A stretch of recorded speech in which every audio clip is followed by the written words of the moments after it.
Assalamualaikum warahmatullahi wabarakatuh.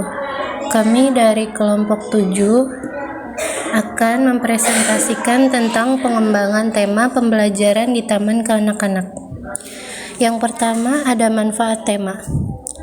Manfaat tema terdiri dari menghubungkan bahasan satu dengan yang lainnya sesuai dengan cara berpikir anak. Yang kedua sebagai topik bahasan. Yang ketiga menghubungkan pengetahuan sebelumnya dengan pengetahuan yang baru yang sudah dimiliki anak. Yang keempat memudahkan pendidik PAUD dalam pengembangan kegiatan belajar sesuai dengan konsep dan sarana yang dimiliki lingkungan. Ada prinsip-prinsip dalam memilih tema. Karakteristik menurut Jalongo dan Snem. Yang pertama ada dibangun dari pengetahuan dan pengalaman nyata anak sehari-hari di lingkungannya. Yang kedua disesuaikan dengan usia dan budaya anak. Yang ketiga menyajikan konsep untuk digali oleh anak. Yang keempat didukung oleh pengetahuan faktual hasil penelitian dan pengalaman guru selama mengajar. Yang keempat mencakup pengalaman pertama dan langsung bagi anak. Yang keenam ada meliputi aspek perkembangan yang menggambarkan bidang kurikulum serta mendukung keterpaduannya. Ada prinsip-prinsip dalam memilih tema. Yang pertama mencakup materi secara tematik, yang kedua memadukan isi dan proses pembelajaran, yang ketiga memberikan kesempatan pada anak untuk praktik dan menerapkan keterampilan dasar sesuai usianya. Yang keempat ada memperluas topik yang berasal dari ide anak dan langsung untuk anak. Yang kelima ada mendorong anak untuk mendokumentasikan dan merefleksikan apa yang dipelajarinya. Yang keenam ada melibatkan keluarga anak berbagai cara. Kriteria dalam tema.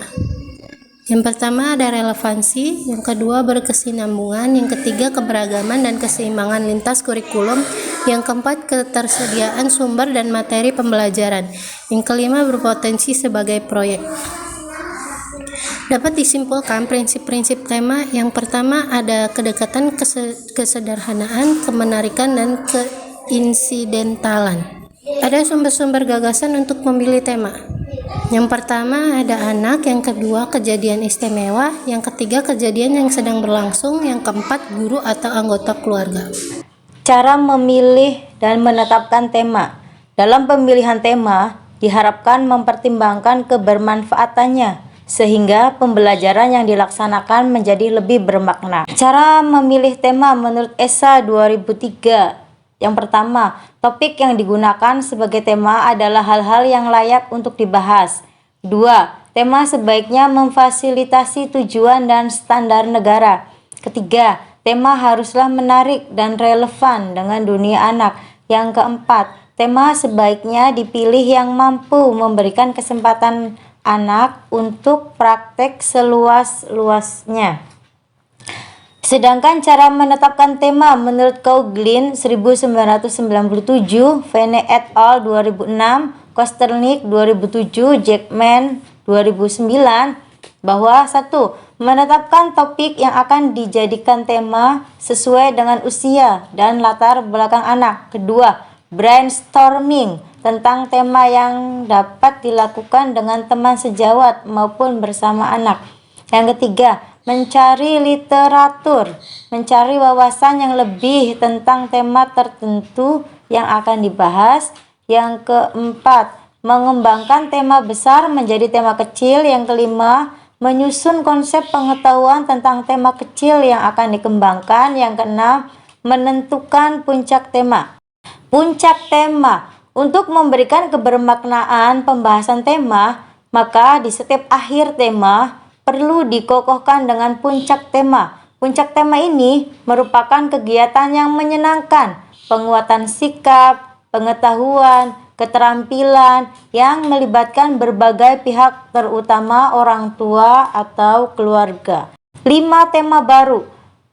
Ada 8 tema yang biasanya digunakan dalam pembelajaran di PAUD, yaitu diriku, keluargaku, lingkunganku, binatang, tanaman, kendaraan, alam semesta, dan negaraku.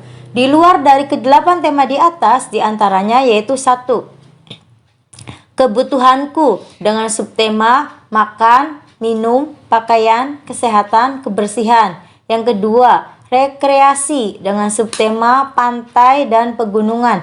Yang ketiga, pekerjaan dengan subtema macam-macam profesi, tempat bekerja, istilah-istilah dalam sebuah pekerjaan. Yang keempat, air, api, dan udara dengan subtema manfaat dan bahayanya. Yang kelima, alat komunikasi dengan subtema elektronik dan tradisional. Demikian presentasi dari kami kelompok 7. Kurang lebihnya mohon maaf. Billahi taufiq wal hidayah. Wassalamualaikum warahmatullahi wabarakatuh.